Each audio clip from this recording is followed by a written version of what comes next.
Bismillahirrahmanirrahim. Test discussion Shahid Zulfikar Ali Bhutto Medical University 2022. Question number 1. Ritual. Directions इसकी हैं. Choose the correct synonym. First option A is original, B religion, C routine और D custom. तो ritual रस्म और रिवाज को कहते हैं, तो आपका आंसर हुआ फोर्थ ऑप्शन डी. कस्टम्स के और सिनोनिम क्या हैं? प्रैक्टिस है, रूटीन है और हैबिट है. Original, initial, genuine, primary. Religion, faith, worship और confession. We have faith in, for example. Routine, habit, pattern and schedule. Pattern की स्पेलिंग देख लें, PATTERN. Question number 2. Renaissance. Renaissance की आपको स्पेलिंग बतानी है और रेनेसां का मतलब होता है रीबर्थ या रिवाइवल. तो आपको अंदाज़ा हो गया होगा कि इसका आंसर जो है वो सेकंड ऑप्शन बी है. रेनाई, RENAI ऐसे याद कर लीजिएगा. डबल एस आना है. रेनेसां में डबल एस आना है. SANCE renaissance.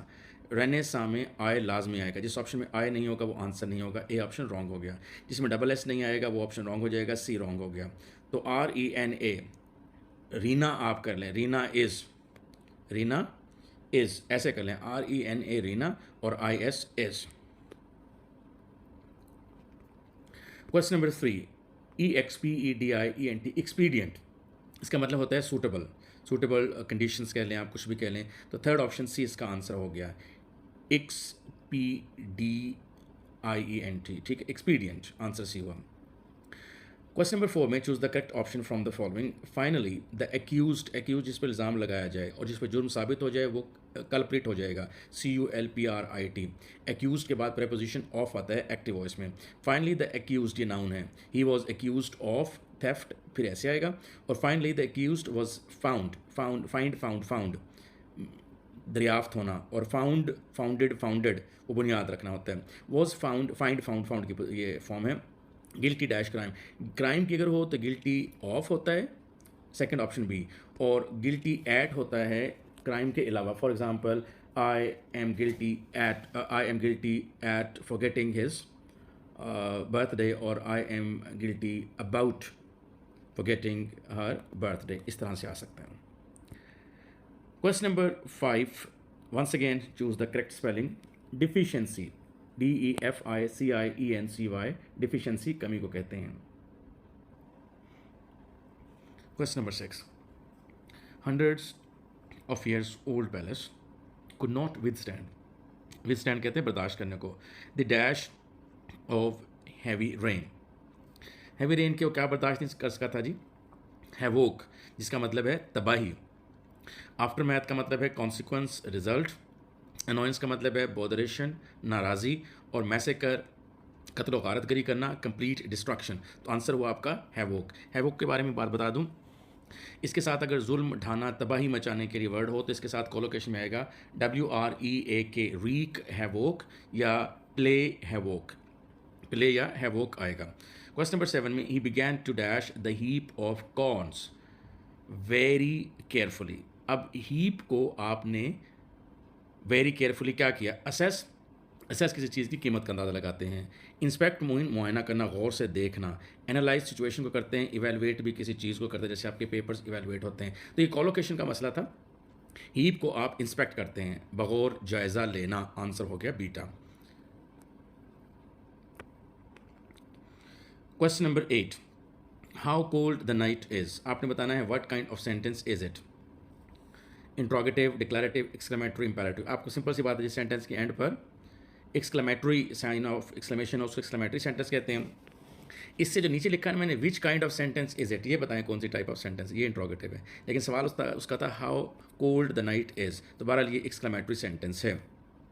अच्छा, ये जो साइन ऑफ एक्सक्लेमेशन है ना, ये इंपेरेटिव के एंड पर भी आ सकता है. जैसे हम कहते हैं स्टॉप, उसके बाद साइन ऑफ एक्सक्लेमेशन. जब शार्प शॉर्ट कमांड हो एक लफ्ज़ पर या मुख्तसर अल्फाज में सख्त लहजे में कोई कमांड दी जाएगी और वो लेकिन सेंटेंस वर्ब की पहली फॉर्म से स्टार्ट होगा, तो उसको आप कहेंगे ये इंपेरेटिव है. तो खाली इंपेरेटिव ये एक्सक्लेमेटरी साइन देख कर ही आप न कह देना कि स्टॉप के आगे साइन ऑफ एक्सक्लेमेशन लिखा हो और वो सेंटेंस पूछे तो आप कह दें इंपेरेटिव है. ऐसा नहीं है. वर्ब की फर्स्ट फॉर्म से अगर स्टार्ट हो रहा है और छोटा सा जुमला है, उसके एंड पर साइन ऑफ एक्सक्लेमेशन है, तो वो इंपेरेटिव सेंटेंस होगा. Question number 9. Identify the error in the sentence to choose the correct option from the below. अभी बड़ा लेंथी सेंटेंस है लेकिन है बड़ा आसान. फर्स्ट ऑप्शन ए पढ़ो. Tennis gives you plenty of exercise. एक सेंटेंस मुकम्मल हो गया। तो जब एक इंडिपेंडेंट क्लॉज हो गई तो इसके बाद उसने कोई भी पंक्चुएशन मार्क नहीं लगाया, इसका मतलब फर्स्ट ऑप्शन ए रॉन्ग हो गया। बी देखें, tennis gives you plenty of, O double F कर दिए तो एक इस वजह से रॉन्ग है, प्लेंटी ऑफ एक्सरसाइज और दूसरा फिर कॉमा लगा दिया, इसको कॉमा स्प्लाइस कहते हैं। ए में जो मिस्टेक थी, अगर कुछ भी ना लगाया हो तो उसे रन ऑन सेंटेंस कहते हैं, वो मिस्टेक हुई।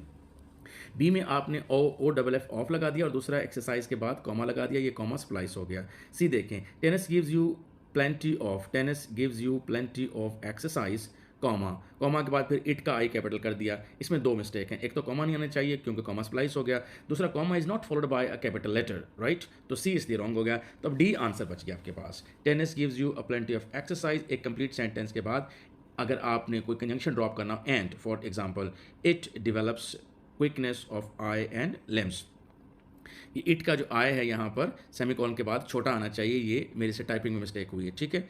आई स्मॉल आएगा, सेमीकोलन के बाद जो क्लॉज दूसरी आएगी तो उसमें फर्स्ट लेटर स्मॉल आएगा। It develops weakness of eye and लिम।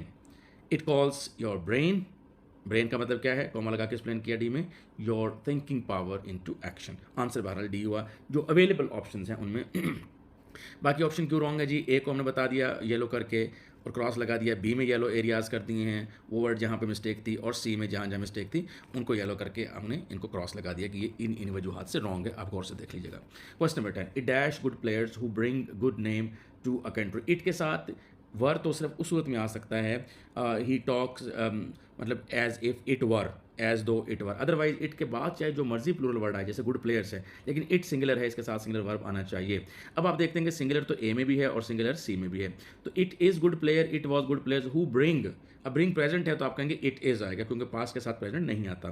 तो it is good players who bring good name to a country. Question number 11, I don't think, ये प्रेजेंट है, I dash be able to go, present का natural alliance tenses के साथ future के साथ बनता है।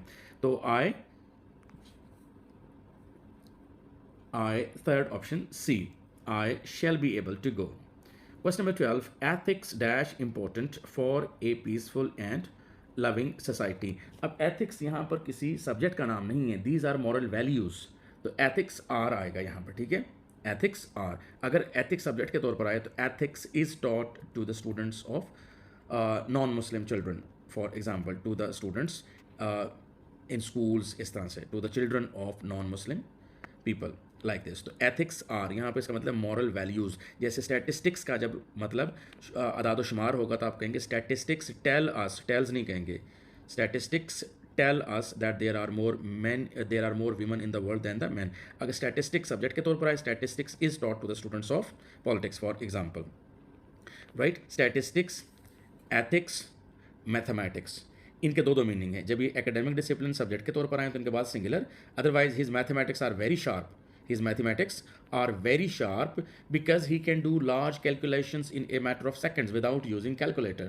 तो आपको अंदाज़ा हो रहा है कि यहाँ पर ये मैथमेटिकल एबिलिटीज़ की बात हो रही है। तो मैथमेटिक्स, एथिक्स और स्टैटिस्टिक्स और politics, his politics are very sharp, उसकी सियासी सलाहियतें, तो पॉलिटिक्स का मतलब सियासी सलाहियतें भी होता है और उसके बाद वर्ब और हेल्पिंग वर्ब प्लूरल आएगा। स्टैटिस्टिक्स का मतलब अदाद व शुमार भी होता है, इसके बाद वर्ब और हेल्पिंग वर्ब भी प्लूरल आएगा। स्टैटिस्टिक्स, पॉलिटिक्स, एथिक्स का मतलब मॉरल वैल्यूज़ भी होता है, तो इसके बाद वर्ब और हेल्पिंग वर्ब भी प्लूरल आएगा।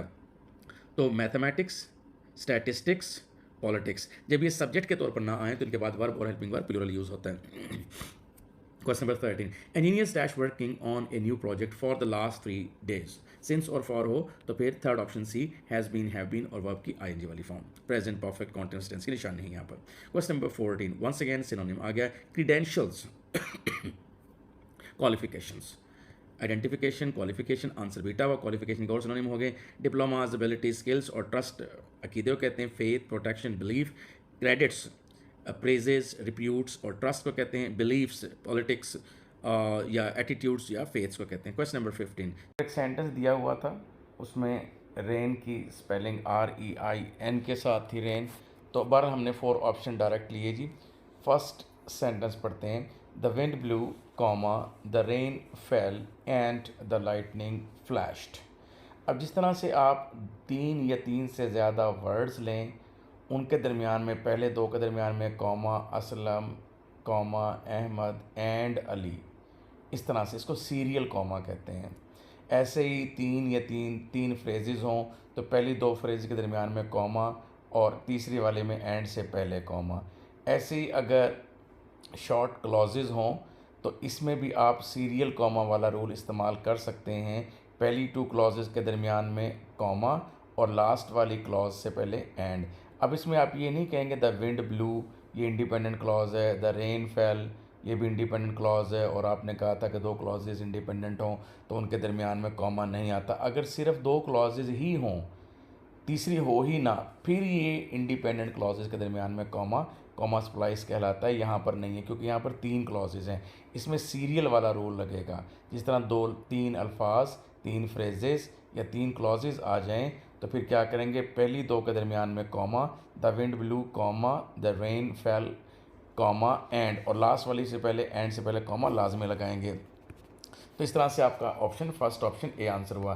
बीटा में द विंड ब्लू इसके बाद कुछ भी नहीं लगाया उसने, सीरियल कॉमा मिसिंग है, बीटा इसलिए रॉन्ग है। थर्ड ऑप्शन सी किस लिए रॉन्ग है जी, the wind blew the rain fell and से पहले कॉमा नहीं है इसलिए रॉन्ग है।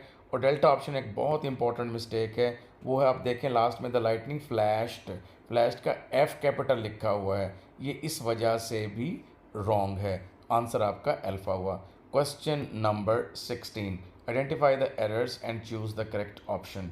टाइम कॉमा टाइड, ये तो इसलिए रॉन्ग होगा। Time and tide waits for no man, हमारे लिहाज से बहरहाल ये गलत है, लेकिन फ़िलहाल इसको ऐसे देखते हैं। थर्ड ऑप्शन सी देखें, the time and tide wait, C में वेट की स्पेलिंग रॉन्ग है। डेल्टा में टाइम टाइड कॉमा ये वैसे रॉन्ग है। तो जो वैसे तो इसका कोई भी ऑप्शन नहीं बन रहा, लेकिन ऐसे केसेस में जब आपके पास इस तरह से दो चीज़ें आ जाएं कि बाकी सारे ही गलत हैं, तो जो लेस ईवल है, चूज़ द लेस ईवल, ठीक है। तो वो जो लेस ईवल है वो ये टाइम एंड टाइड वेट्स।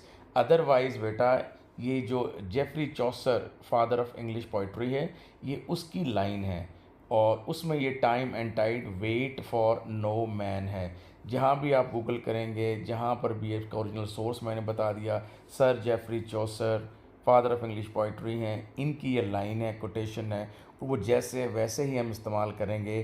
तो अगर ये आ जाए टाइम एक में हो वेट्स बी ऑप्शन में और एक में हो वेट, तो हम जो है ओरिजिनल सोर्स के लिए हम वेट करेंगे, एस का एडिशन नहीं करेंगे। टाइम एंड टाइड वेट होता है, 12 एज अ लेसर ईवल, यहाँ पर बी ऑप्शन आंसर ले रहे हैं। बाकी ऑप्शन बता दी मैंने क्यों रॉन्ग है। Question number 17, negotiation between the two sides have, negotiations हैं तो वो फेल हुए, नाकाम हुए। Break off, broke off, broken off, to end abruptly मतलब फ़ौरन ख़त्म कर देना, ये किसी बात के लिए होता है, कन्वर्सेशन वगैरह के लिए, ये कन्वर्सेशन है, निगोशिएशन है ये। Broke up, broken up, to end a relationship. और इसी तरीके से ब्रेकअप, पढ़ाई में आपका सिलेबस का ब्रेकअप होता है। Broken in, broken in to, एक इसका मतलब होता है चोरी छुपे किसी घर में दाखिल होना। और दूसरी बात क्या है, टू इंटरप्ट वंस कन्वर्सेशन, यानी एक बंदा बात कर रहा है, उसने बात ख़त्म नहीं की और आपने शुरू कर लिया। और शुरू भी आप अक्सर मुरव्वत नहीं भी कहते हैं, सॉरी टू ब्रेक इन, लेकिन मैं ये कहना चाहता हूँ, मतलब माजरत कर ली लेकिन बाल उसकी बात काट दी, तो ये बात काटने को कहते हैं। आंसर बीटा हुआ निगोशिएशंस का नाकाम होना, फेल होना, ब्रेक डाउन। वैसे किसी मशीन वगैरह का भी चलते चलते, कार गाड़ी वगैरह का ख़राब होना भी ब्रेक डाउन कहलाता है जी। Last but not the least, your voice was recognised by me at once, इनमें से आपने करेक्ट चूज़ करना है। अल्फ़ा ठीक है, बीटा क्यों रॉन्ग है, ऑल हर बोट्स हैज़ लिखा हुआ हैव होना चाहिए था। सी क्यों रॉन्ग है, अ कमेटी ऑफ 5 वॉज आना चाहिए था, वर, कमेटी चूँकि यहाँ इंडिपेंडेंट बॉडी है, एक जमात का नाम है, तो फिर यहाँ पर वॉज आना चाहिए था। डी क्यों रॉन्ग है, द क्राउड वॉज आना चाहिए था, वर नहीं आना चाहिए था, इसलिए रॉन्ग है। This is the end of your test and see you next time, then till then Allah हाफिज़।